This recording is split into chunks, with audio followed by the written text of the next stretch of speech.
If you like our video, click the subscribe button to subscribe to our channel and get easy access to new content. To see our full suite of ad-free video courses and training materials, visit us at teachucomp.com.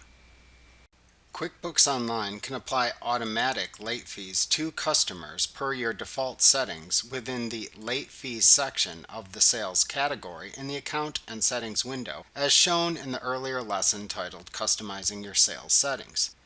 After you enable the default automatic late fees, you can then customize the late fee settings for individual customers in your Customers page if needed by clicking their name in the customer list, then clicking the Late Fees tab that appears, making your changes to the individual customer's late fees on this tab, and then clicking the Save button. This lets you change the settings for specific customers that deviate from your default late fees if needed. After automatic late fees are enabled, they are assessed on new invoices according to the settings. Late fees are applied for up to 6 months or until paid. Late fees are assessed once per day, starting at 12 a.m. Pacific Time. They should finish being applied for the day by 7 a.m. Pacific Time. Late fees are not assessed retroactively on existing overdue invoices when late fees are first enabled. They are also only applied to invoices up to 6 months overdue. They are also not applied to unpaid invoices in closed periods.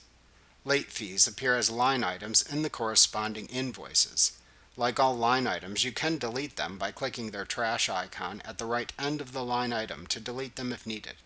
They will also appear in customer statements that show the detail lines of invoices if you enable the List Each Transaction, including all detail lines option within the Statement section of the Sales category in the Account and Settings window, as discussed in the earlier lesson titled Customizing Your Sales Settings.